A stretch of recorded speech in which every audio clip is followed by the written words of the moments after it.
Hello my dear tamers, here we are once again in a video where I speak. I still don't know how to call them, because they are not lore, but they are not technicality, so it doesn't matter. Why are we here today? Well, memory boost and training cards. Memory boost, one of the most popular cards in like every deck ever, but even if you are not familiar with it, but you should, I will read the effect to you. Open the top 4 cards of your deck, grab one Digimon card that matches the color of this option card, you know, even if black, blue or whatever, and put the rest on the bottom of the field. After that, put this option card in the battle area. Delay effect. The delay effect can be only used the turn after you play this card. But wait, not play this card, but this card is placed in the field, because there are other effects that put the card in your field. Delay effect. Trash this card and gain 2 points of memory. Simple as that. And now the training card that was released not so long ago in Japan, but the West still doesn't have it. You know, the English version may have it in X4 or BT13. I don't know when or how they will release them. Reveal 2 cards of the top of your deck, add 1 card that matches the training color to your hand, and place the rest at the bottom of your deck in any order. Then you place this card in the battle area. Delay effect. When one of your Digimons may digivolve into a Digimon that has the same color as the training card in your hand by paying the Digivolution cost, when digivolving with this effect, reduce the Digivolution cost by 2. So instead of gaining 2 memory, you reduce the Digivolution cost, and this is an effect. So for many that may have, you know, questions about warping and all that, you can't stack 2 effects like this one, or many times the warping effect has a setup memory cost. For example, when you warp from Killmon to Gallantmon or Duckmon, you can't use this reduction cost because it says that you have to pay 4. Now that we know the cards, we can see how it came to be, why now we need training cards, and what is the best for what deck. Like, many people think that training cards are replacing memory boost, but it's not quite simple. So let's go. Memory boost was released alongside the Ulforce and Duckmon starter decks. 1 copy of each color of the option card was included in each box, making every player being forced to buy 4 to get a playset. Not cool, but Bandai will be Bandai. The time was April, still 1 month away from BT6 and 4 months deep into BT5. For the East, was one of the longest meta in the history of the game. On release, they didn't change much of the metagame.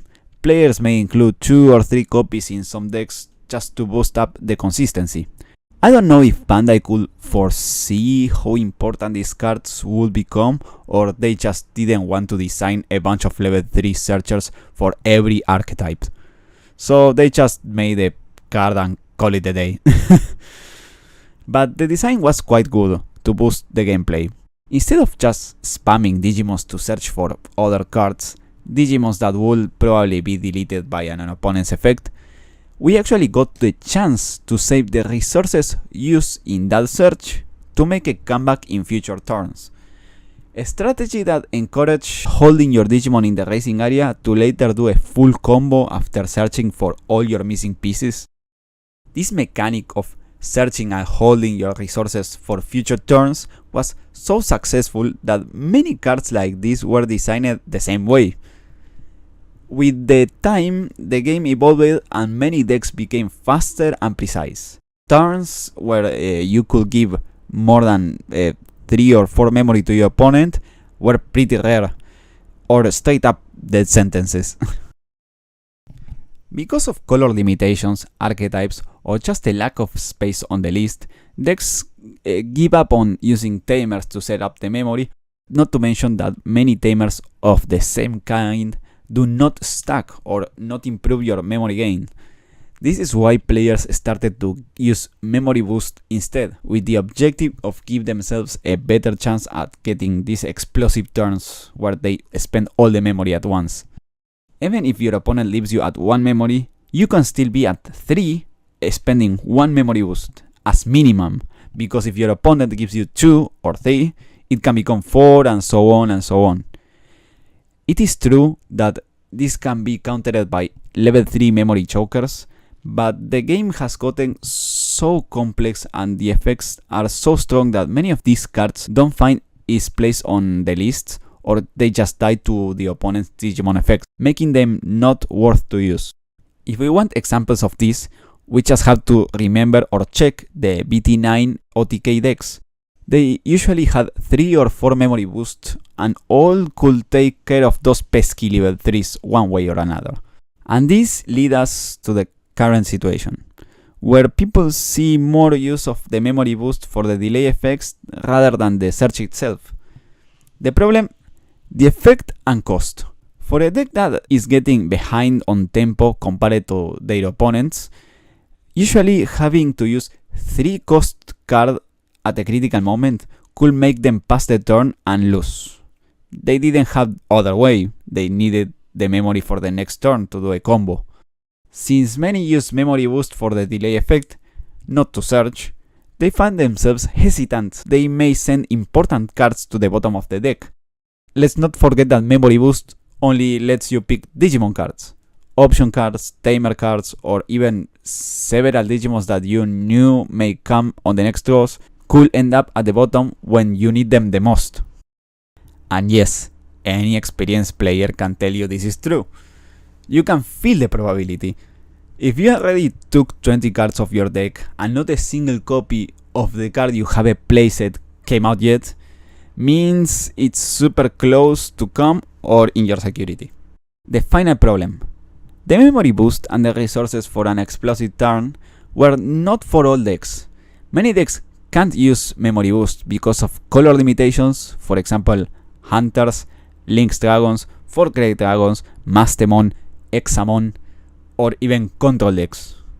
The risk of not making any draw with the opening or just send important cards to the bottom because they don't match the memory boost color, it's kinda a nightmare. This is why Father Bandai came up with a solution. Training cards.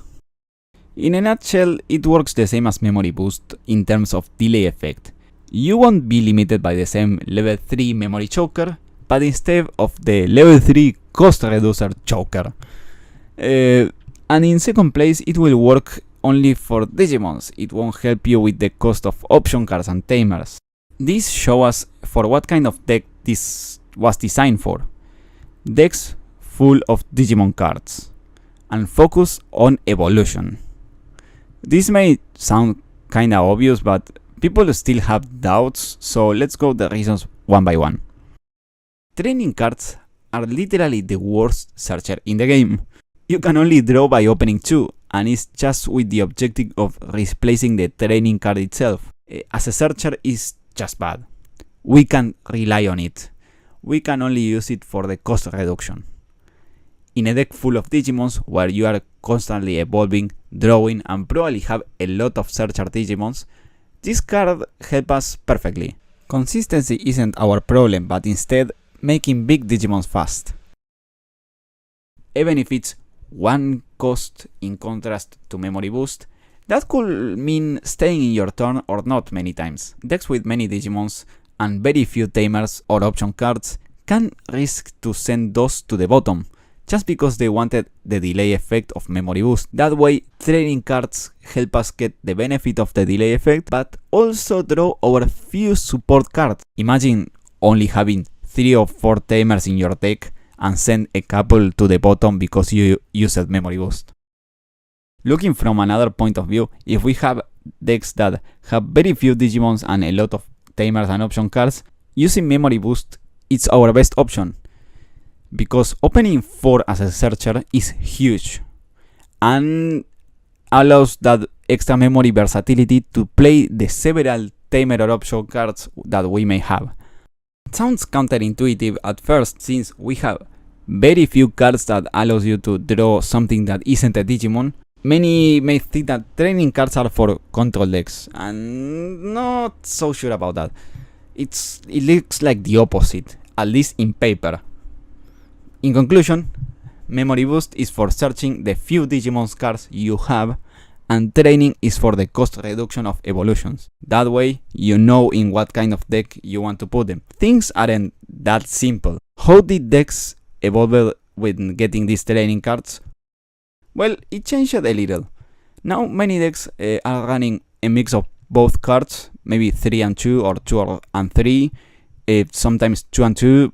There is all kinds of things. I haven't seen a clear pattern of, you must pick this card over this one.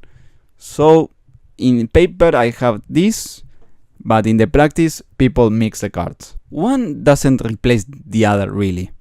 Some decks like Shine Greymon use training cards since they don't want to send their tamers to the bottom, but they want the cost reduction for the OTK. And other decks like Green have come back to the meta, giving up on tamers completely, and have 3 of each card in many builds.